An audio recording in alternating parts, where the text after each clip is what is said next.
আইদ সন্দিকৰ ঘৰলৈ আজি আহিলো আৰু আইদ সন্দিকৰ নাতিনী হৈছে আপুনি গতিকে আইদ সন্দিকৰ বিষয়ে আমি কিতাপত পঢ়িছো বা জানিছো কিন্তু আপোনাৰ ৰিলেটিভছৰ পৰা জনাটো বা সম্পৰ্কীয় মানুহৰ পৰা জনাটো বহুত বেছি ভাল হ'ব তথ্যপূৰ্ণ হ'ব কাৰণ কেতিয়াবা হয়তো মিছা কথাও মানে প্ৰচাৰ কৰিব পাৰে নাজানিব পাৰে কিন্তু আপোনাৰ পৰা গতিকে আমি জানিম আৰু প্ৰথমতে বাৰীখন মই দেখাব বিচাৰিছো খুব বহুত বেছি ভাল লাগিছে খুৰা আহক আমি সোমাই যাওঁ আমি আজি খুচকাহি মানে কথা পাতি যাম পডকাষ্ট বুলি নকওঁ জাষ্ট কথা পাতি যাম খুৰাৰ লগত খুৰা কওকচোন তেখেতৰ বিষয়ে খুব জানিবলৈ মন গৈছিলে এসময়ত তেওঁ জয়মতীত অভিনয় কৰিছিল যেটো কাৰণে ওচৰৰ মানুহে তাক এঘৰে কৰি দিছিল আমি এইখিনি কথা জানো কিন্তু অলপমান কওক তেওঁৰ বিষয়ে হয় হয় আইদ সন্দিকৈ দেউতাকৰ বাসগৃহ বাৰী এইখনেই হয় আমি য'ত খাৰা হৈছো এইখনে লীলাম্বৰ সন্দিকৈ উৰেপে লীলাধৰ আৰু তেখেতে বিয়া কৰাইছিলে কমাৰগাঁও পানীদিহিঙীয়া মৌজাদা নন্দনাথ বৰবৰুৱা ভনীয়েকক তেখেতে বিয়া কৰাইছিলে হয় আৰু তেখেতে দৰিয়া বাগানত বৰমুহৈ কাম কৰিছিলে কোনে কাম কৰিছিলে তেখেতে আইদ সন্দিকৈ দেউতাকে দৰিয়া বাগানত ব্ৰিটিছ চৰকাৰ দিনতে বৰমুহৈ কাম কৰিছিলে এটা কথা হ'ল কি যে আইদ সন্দিকৈ জন্মস্থান বা আইদ সন্দিকৈ গাঁও বুলি ইতিমধ্যে কিতাপে পত্ৰয়ে প্ৰতিষ্ঠিত হ'ল যে কমাৰগাঁও পানীদিহিঙীয়া গাঁওখন কিন্তু প্ৰকৃততে সেইটো শুদ্ধ নহয় কাৰণ আইদ সন্দিকৈ মাতৃ মা লক্ষ্মী সন্দিকৈক তাৰপৰা এইখন ঘৰলৈ বিয়া কৰাইহে আনিছিলে আৰু লীলাম্বৰ সন্দিকৈ মা লক্ষ্মী সন্দিকৈ প্ৰথম সন্তান হ'ল আইদ সন্দিকৈ ইয়াতে নিশ্চিতভাৱে জন্ম হৈছে আৰু তেখেতে আমি যেতিয়া সৰু হৈ আছিলোঁ সৰুতে আমাক কোৱা কথা ইয়াত জন্ম হয় এইখনেই ঘৰ আৰু এতিয়াও এইখন পটাদায়ী আইদ সন্দিকৈ দেউতাকৰ নামতে আছে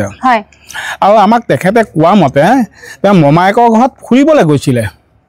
সেইখন মমায়েকৰ ঘৰ ফুৰিবলৈ যাওঁতে সম্বন্ধীয় ককায়েক ডিম্ব গোহাঁই ধনশী ঘাটত জাহাজ দেখুৱাম বুলি লৈ গৈ একেবাৰে ভোলাগুৰি চাহ বাগিচা পোৱালৈকে এইকেইটা প্ৰশ্ন এটা আহি পৰিলে যে এজনী গাভৰু ছোৱালী এজন সম্বন্ধীয় ককায়েকৰ লগত গুচি গ'ল প্ৰায় 2 মাহ 1.5 মাহ অন্তৰ্ধান হোৱা দি হ'ল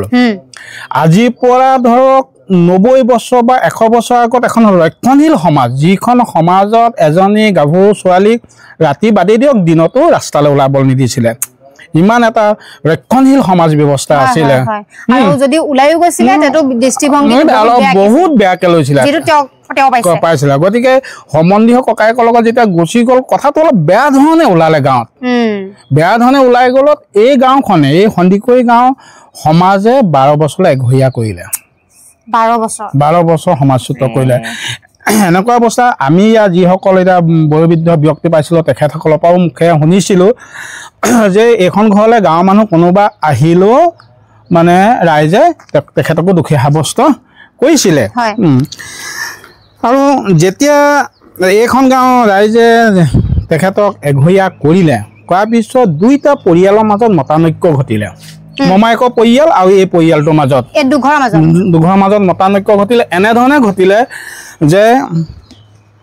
ছোৱালী তাত ফুৰিবলৈহে গৈছিলে ফুৰিবলৈ যাওঁতে ছোৱালীজনী কেনেকৈ গ'ল এই পৰিয়ালটোৱে সেই পৰিয়ালটোক দোষাৰোপ কৰিলে আৰু ইপিনে মৌজাদাৰ পৰিয়াল এটা সম্ভ্ৰান্ত পৰিয়াল তেওঁলোকে জানে কিছু কথা মমাইহঁতে জানি কৰি ইয়াত যেতিয়া আইদ সন্দিকৈ পৰিয়ালটোক ৰাইজে এঘৰীয়া কৰিলে আইদ সন্দিকৈ ইয়াত স্থান নাইকিয়া হ'ল পৰিয়ালো আইদ সন্দিকৈক অলপ ককথনা কৰিলত মমায়েকে লৈ গ'ল যে তই ইয়াতে থাক গাঁৱৰ মানুহৰ কথা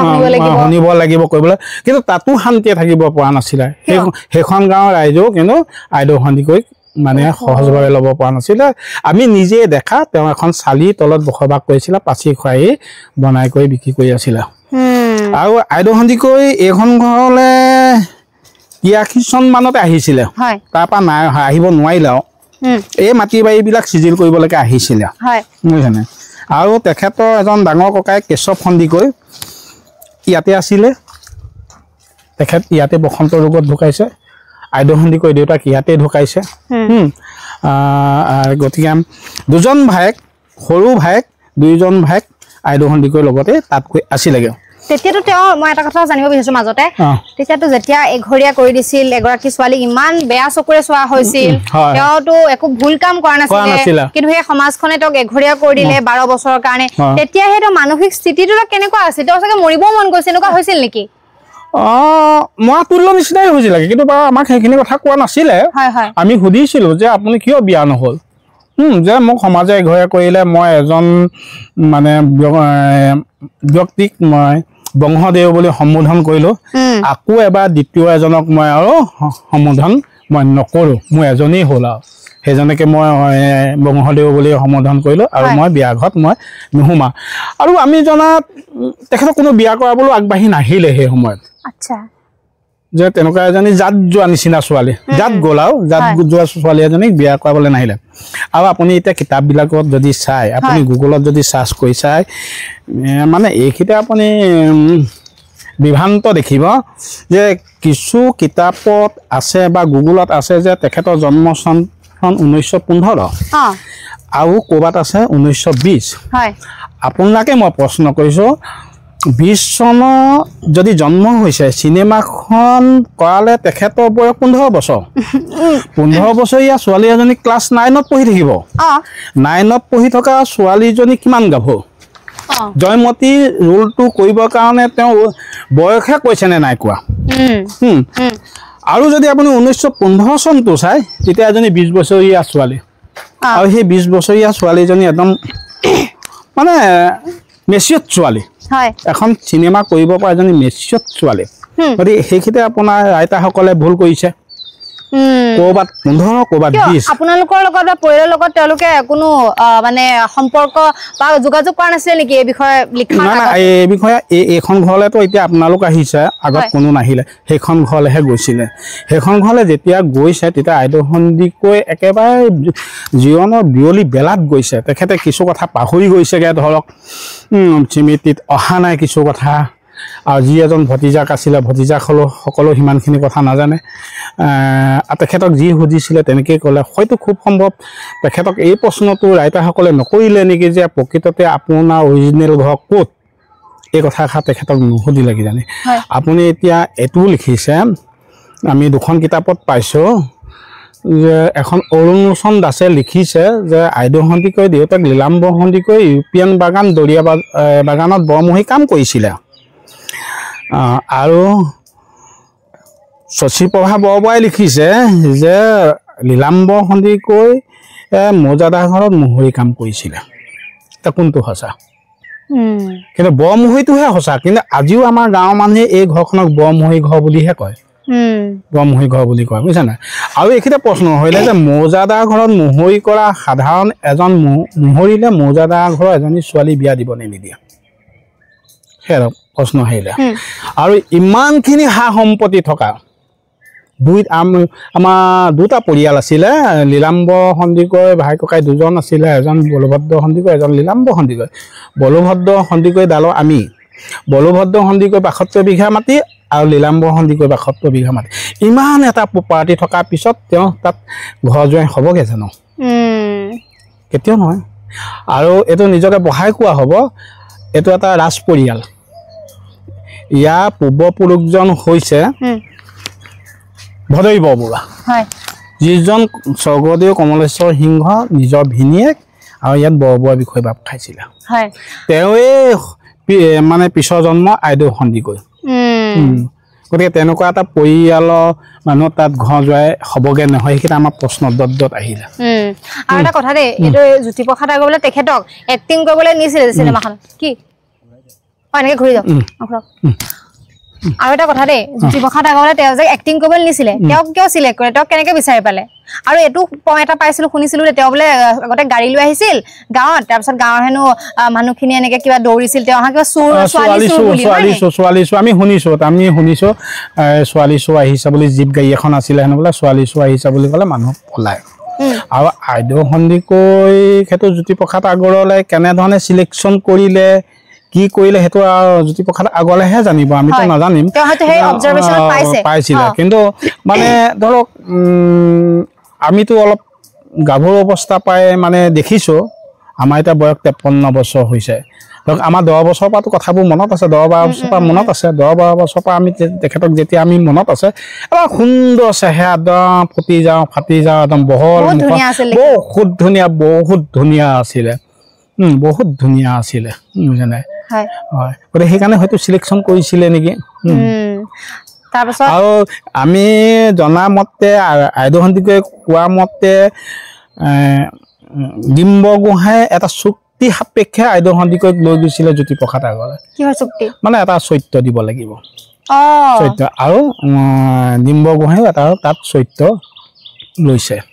হেতু চুক্তিতে লৈ গৈছে আৰু সিনেমা কৰাটো কিমান ডাঙৰ সিনেমা চান্স পাটো কিমান ডাঙৰ কথা কিন্তু হেতু সময় হেতু তলকে বুজি পোৱা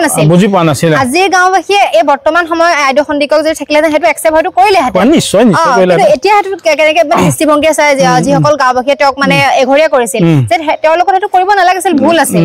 হয় না আমি এতিয়া ধৰক আমাৰ এতিয়া কৈছো না 53 বছৰ বয়সত মোৰ ককাইদেউ এতিয়া 65-66 বছৰ বয়স হ'ল আজিৰ পৰা যি বছৰ মানে 25 বছৰ 30 বছৰ আগত যিবিলাক মানুহ ইয়াৰ পৰা ঢুকাই গৈছে সেইসকলে আমাক কয় এই তহঁতৰ বুঢ়ীমাই টকি কৰিবলৈ গৈছিলে নহয় তেতিয়া এই পুখুৰী দলঙতো নামিবলৈ নিদিছিলে পুখুৰী পানী খাবলৈও দিয়া নাছিলে এনেকে আমাৰ সেই আগৰ বুঢ়াসকলে এই কথাবোৰ ইয়াত কৈছিলে আমাৰ এইখিনি কথা মনত আছে আৰু তেওঁটো বিয়াই নহলে কিয় বিয়া নহলে তেওঁ বিয়া আমাক কোৱা মতে সেইটো এবাৰ বংশদেউ বুলি ক'লো আৰু চিনেমাত কোৱাৰ কাৰণে প্ৰকৃত এগৰাকী বৰ সহজ সৰল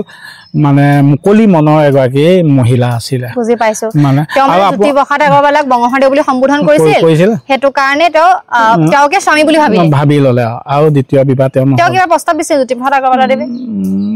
এটা আইদেউ সন্দিকৈ কোৱা মতে আৰু চিনেমাখন কৰাৰ পিছত তেওঁক লগেই নিদিলে কিন্তু কোনোদিন আকৌ জ্যোতিপ্ৰসাদৰ বিষয়ে বেয়াকেও কোৱা নাছিলে কোনো দিন নকয় আৰু লগো নকৰিলে কেনেকেনো আছে কিনো কৰিছে কিনো কথা কিনো বতৰা নকৰিলে এবাৰ এটা আমি সাক্ষাৎকাৰ আপোনালোকে পাইছিলে নে জুবিনে জ্যোতিপ্ৰসাদ আগৰৱালাক ননচেন্স বুলি কৈছিলে এটা বহুত দিনৰ ভিডিঅ' অৱশ্যে ভিডিঅ'টো প্ৰত্যক্ষভাৱে ময়ো চোৱা নাই মই শুনিছোঁহে মই ভিডিঅ'টো বিচাৰোঁ কেতিয়াবা ক'ৰবাত পাওঁ নেকি মানে জ্যোতিপ্ৰসাদ আগৰৱালাই এটা উদ্যোগহে এইটো চিনেমা উদ্যোগ বিজনেছ টকা ঘটিলে শেষ আৰু বাকীবোৰক বাদ দি দিলা তাৰমানে জ্যোতিপ্ৰসাদ আইদেউ সন্দিকৈ কেনেকৈ আছে কি কৰিছে কোনোদিন খবৰ এটা নল'লে সেইকাৰণে হয়তো জুবিনে জ্যোতিপ্ৰসাদ আগৰৱালাক তেনেকৈ কৈছিলে নেকি প্ৰশ্ন আহিলে কৈছিলে এনেকৈ আহিছিলে আৰু আইদেউ সন্দিকৈ এগৰাকী ইমান সহজ সৰল মানুহ তেওঁ একেবাৰে শেষৰ পৰ্যায়ত উঠিব নোৱাৰা হৈছিলে তেতিয়া তেওঁ বিষ গোটেই সৰ্বশৰী বিষ তেতিয়া কয় যে বিষটো কেনেকৈ হ'ল যেতিয়া তেওঁক কুটকুৰা গছত বান্ধি লৈ শাস্তি দিছিলে কেৰেক্টাৰটো মানে ফণী হমা চাওদাং ৰূপী ফণী হমাই সঁচা সঁচিকৈ কোবাইছিলে মানে এনেকৈ কোবাইছিলে তেওঁ পিঠিত হেনুলে দাঁত কাগজ বান্ধি দিছিলে দাঁত কাগজ খোল খাই গ'ল জ্যোতিপ্ৰসাদ আগৰৱালাই নামাতিবলৈ কৈছে নাই মতা কিবা প্ৰশ্ন কৰিলে উত্তৰ নিদিবলৈ কৈছে নাই দিয়া মানে নিমাতে আছে সৰ্বশৰীত কোবাইছে নামাতিবলৈ কোৱা কাৰণে নাই মতা গতিকে এনেকুৱা এগৰাকী সহজ সৰল মানে তিউতা আছিলে তেওঁ জানিছিল এক্টিং চিনেমা এক্টিং এই বিষয়ে জানিছিল তেওঁ কিবা ৰাপ আছিল নেকি না এখনহে কৰিলা তেওঁ একো ৰাপ নাছিল আৰু তো তেখেতৰ আমি সেইখিনি কথা বাৰু সবিশেষ নুসুধিলোঁ ৰাপ আছিলে নাই নে এখনহে কৰিলে আৰু পিছত ডাঙৰ কথা ইমান এটা মানে গাঁৱৰ ভিতৰুৱা জেগাৰ পৰা চিনেমা এখন কৰা অসমৰ প্ৰথমখন বোলছবি জয়মতী বহুত ডাঙৰ কথা হয় আপুনি আইদেউ সন্দিকৈ দেউতাকৰ নামত মাটি কাগজ আছে চক চক এয়া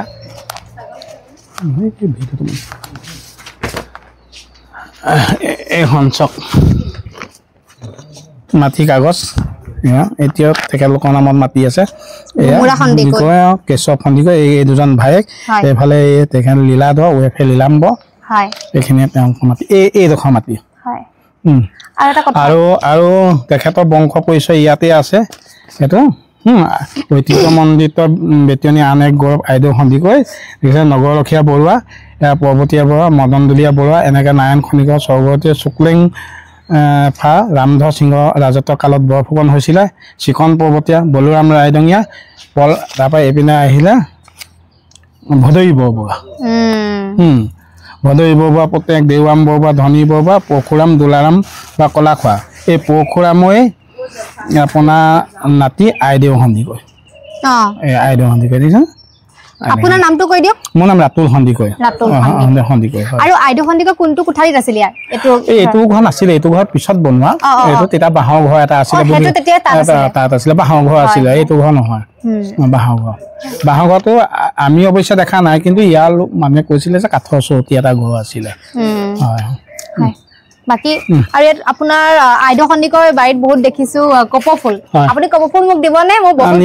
নিশ্চয় দিম আজি আহিছো যে কপৌফুলো লৈ যাম আৰু লগতে আপোনালোকৰ ইনফৰমেশ্যনো দি আছো আৰু মোৰ সঁচাকে আইদেউ সন্দিকৈৰ বিষয়ে জানিবলৈ বহুত বেছি মন আছিল কাৰণ শুনি থাকো ন কিন্তু আচল কথা সম্বন্ধীয় মানুহৰ পৰা জনাটো যিটো আমি গম পাম বাকি কিতাপ পত্ৰ কেতিয়াবা ভুলো দিয়ে আপুনি নিজে কৈছে গতিকে আজি ৰাইজেও আমাৰ প্লেটফৰ্মৰ যোগেদি আৰু খুৰাই যিহেতু কথাখিনি কৈছে গোটেইখিনি কথা হয়তো গম পাইছে কেনেকুৱা লাগি আছে বাৰু কমেন্ট কৰিব চাই লগতে কপৌফুল কাৰ কাৰ প্ৰিয় কমেন্ট কৰিব মোক দিছে খুৰাই মই লৈ যাম আৰু গছও দিব মই ঘৰলৈ লৈ গুচি যাম কিমান ভাল লাগিছে আৰু গোটেই সোপা গোটেই বাৰীতে কপৌফুলে কপৌফুল সেইটো কাৰণে বেছি ভাল লাগিছে হা হিপাই বাছি যাব হিপাই আহি যাব মোক দিব আপোনাক দিছিলো ৱাও থ্যাংক ইউ খুৰা ইমান ধুনীয়া লাগিছে ৱাও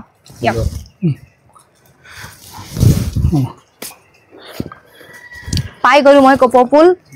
আৰু এতিয়া লৈ যাম ধুনীয়াকে আৰু লিখি দিম ধুনীয়াকে আইদেউ সন্দিকৈৰ ঘৰৰ পৰা লৈছো কপৌফুল পুৰণা ঘৰৰ পৰা লৈছো আৰু আপোনাক এখন যোৱা বছৰ হাছতিখন উপহাৰ দিছো আইদেউ সন্দিকৈৰ বিষয়ে ইয়াতে আছে ধন্যবাদ আপুনি পঢ়ি যাব গোটেই বংশটো ঠিক আছে আপোনালোকেও পঢ়িব পাৰে এখন কিতাপ আৰু এটা চাহ খাইছো আৰু এটা কথা সুধিব পাহৰি গলো বৰ্তমান আইদেউ সন্দিকৈৰ ঘৰত কোন কোন আছে ইয়াত আইদেউ সন্দিকৈ ভতিজাক 3জন আছিলে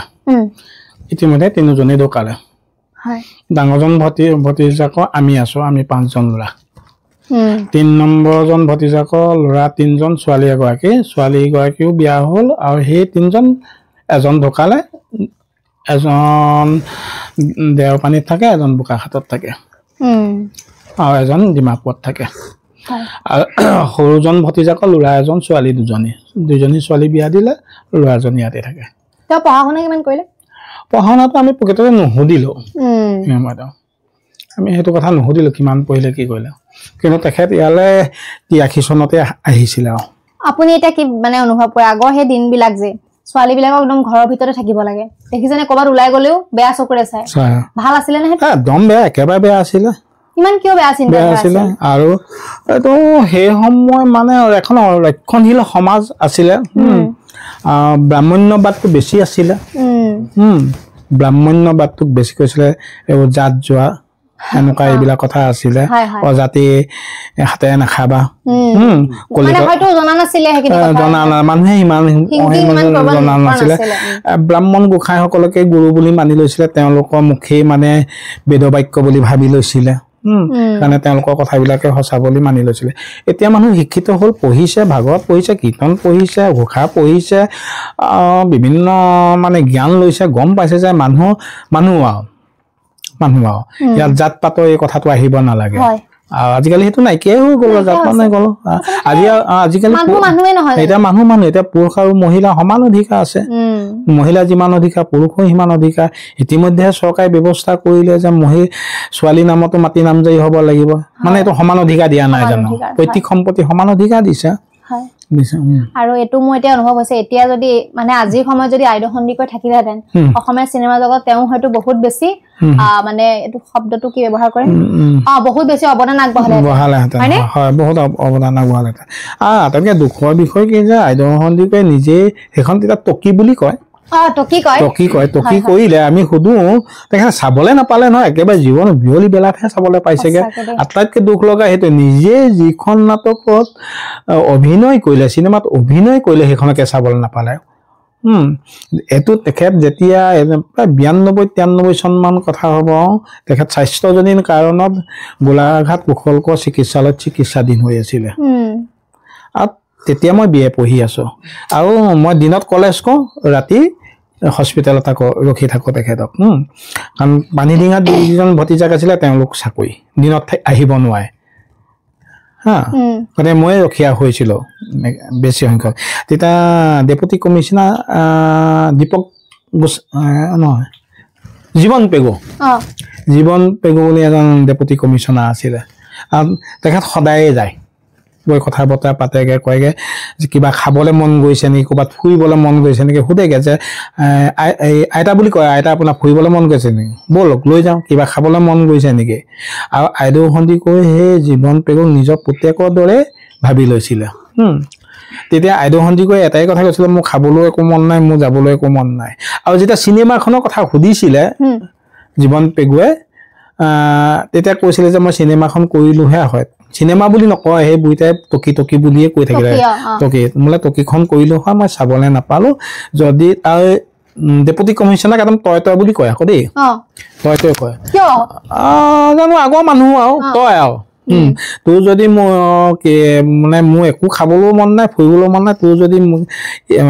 তই যদি পাৰ মোক চিনেমা টকিখন দেখুৱাই দে তেতিয়া গুৱাহাটীৰ চিত্ৰবনৰ পৰা মানে আনি দেখুৱাইছিলে চিনেমাখন মানে অস্পষ্ট মানে স্পষ্ট নহয় আৰু লাগি ধৰে এনেকুৱা এখন চিনেমা তেওঁ বাসগৃহত দেখুৱাইছিলে আৰু সেইদিনাখন বহুত মানুহ তাত বহুত মানুহ চিনেমা জগতৰ মানুহখিনিও আহিছে তালৈ শেষ হৈ গ'ল তেনেকে শেষ হৈ গ'ল আৰু আটাইতকৈ আপুনি মৃত্যুৰ পিছতো তেওঁৰ ওপৰত অত্যাচাৰ তেখেতৰ য'ত সমাধিটো আছিলে সমাধিটো ফ'ৰলেণ্ডত গুচি গ'ল সেইটো গম পাইছো সেইটোতো চৰকাৰে ব্যৱস্থা কৰিব পাৰিলেহেঁতেন সেই সমাধিটো ৰাখি ৰাস্তাটো অলপ ভালো নিব পাৰিলেহেঁতেন নিশ্চয় পাৰিলেহেঁতেন নিব কিন্তু নিনিলা কিবা ক'ব নেকি আমাৰ ৰাইজক বা অসম চৰকাৰ অনুৰোধ জনাব নেকি এই বিষয়টো কিন্তু বহুত গুৰুত্বপূৰ্ণ এটা বিষয় এতিয়া তেখেতৰ সমাধিটো এনেকুৱা কৰিলে তাৰ পৰাই চাই নি পেলাই বেলেগকে বনালে বেলেগকে অলপ আগলৈ বনালেগে কিন্তু যিমানেই নহওক প্ৰথম সৎকাৰ কৰা জেগাকনৰ নিচিনা কেতিয়াও হ'ব নোৱাৰে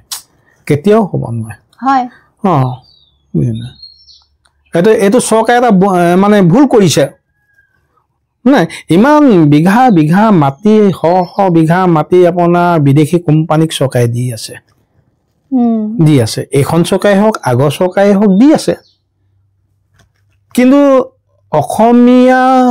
চিনেমা জগতৰ বাট কটীয়া এগৰাকী নাৰী সমাধিটো তেওঁলোকে ৰাখিব নোৱাৰিলে অকণমান মাটি চৰকাৰে ইচ্ছা কৰা হ'লে সেই মাটিকণ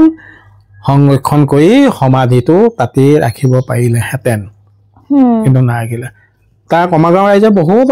মানে আবেদন নিবেদন কৰিলে হেৰি কৰিলে নাই চৰকাৰে সেইটোত গুৰুত্ব নিদিলে আৰু ক'বলৈ বিষয়ে নাই যিসকল লিখকে কিতাপবোৰ লিখিছে তেখেতসকলৰ প্ৰতি মোৰ এটাই অনুৰোধ জন্ম চনটো ভালকে চাওক 1915 নে 1920 আৰু আমি এইটো ক'ব বিচাৰিছো আইদেউ সন্দিকৈ ঘাই শিপাডাল ক'ত আছে সেইটো এবাৰ অনুসন্ধান কৰক এইখন নামেই সন্দিকৈ গাঁও গোটেই বংশ ইয়াত আছে সন্দিকৈ টাইটলৰ এখন বাসিন্দা এখন গাঁও যিখন আচল ঘৰ ৰেভিনিউ য'ত বংশাৱলী আছে এইখিনি সেই ৰাইটাৰসকলে সেইবিলাক অলপ চাওক সেইটো চোৱাটো কিন্তু দৰকাৰ মানে ভুল তথ্য এটা প্ৰচাৰ কৰাটো নহ'ব ন এটা তেনেকুৱা কথাই নহয়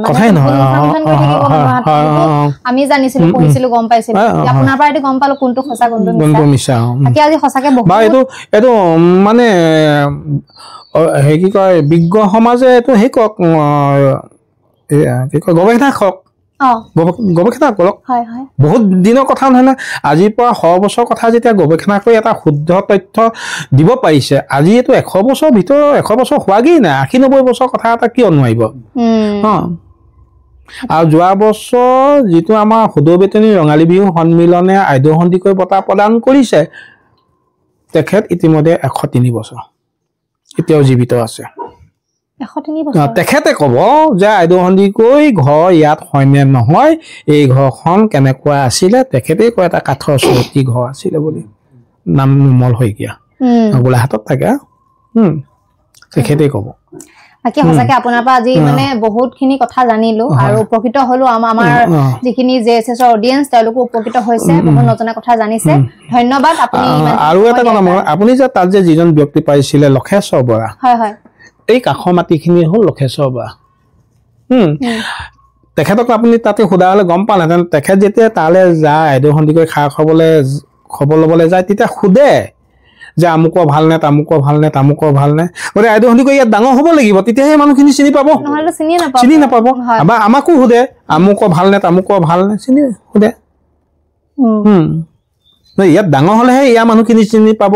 যদি ইয়াত ডাঙৰ নহয় ইয়াৰ মানুহখিনি চিনিটো নাপায় তেনেকুৱা ব্যক্তি এটা বহুত আছে যিসকলে তাত খবৰ ল'বলৈ যায় আইদেউ সন্দিকক তেখেতসকলক সোধে তুমিনো কাৰ ল'ৰা তুমি বুলি খুব কম কয় তই বুলি কয় তইনো কাৰ ল'ৰা আমুকৰ ল'ৰা ভালনে আমুক আছেনে আমুকৰ খবৰ কি এই কথাবিলাক সোধে গতিকে ইয়াত ডাঙৰ হ'ব লাগিব ডাঙৰ হ'লে এই মানুহখিনিক চিনি পাব আৰু এটা কথা মনত পৰিছে এই অথনি কোৱা শুনিছিলো নেকি মই কথাটো এই জ্যোতিপ্ৰসাদ আগৰৱালাৰ কাৰণে তাৰ বাচ্চা আছিলে নেকি বিয়া হ'ম বুলি এইটো কৈছিলে নেকি বাৰু সেইটো কথা আমাক নাই কোৱা বাৰু নাই কোৱা আমাক তেতিয়াহ'লেতো বেলেগৰ মুখতে সেইটো নাই কোৱা হ'ব ঠিক আছে আমি সামৰি দিওঁ বহুত কথা জানিলো আপুনি ইমানখিনি ব্যস্ততাৰ মাজত ইমান সময় দিয়াৰ কাৰণে বহুত বেছি ধন্যবাদ বহুত কৃতজ্ঞ হ'লো আপোনাৰ ওচৰত আৰু কেনেকুৱা লাগিছে আজি ভিডিঅ'টো কমেন্ট কৰিব মোৰ কিন্তু বহুত বেছি ভাল লাগিল কাৰণ বহুত নজনা কথা জানিলো কমেন্ট কৰিব আৰু লগতে বিহুৰ শুভেচ্ছা জনালো আপোনালোকক কাৰণ বিহুৰ সময়তে এইটো প্ৰগ্ৰাম কৰিছো আৰু যদিহে আমাৰ এপিসোডবিলাক চাই ভাল পাই আছে আমাৰ চেনেলটো আপোনালোকে সাবস্ক্ৰাইব কৰিব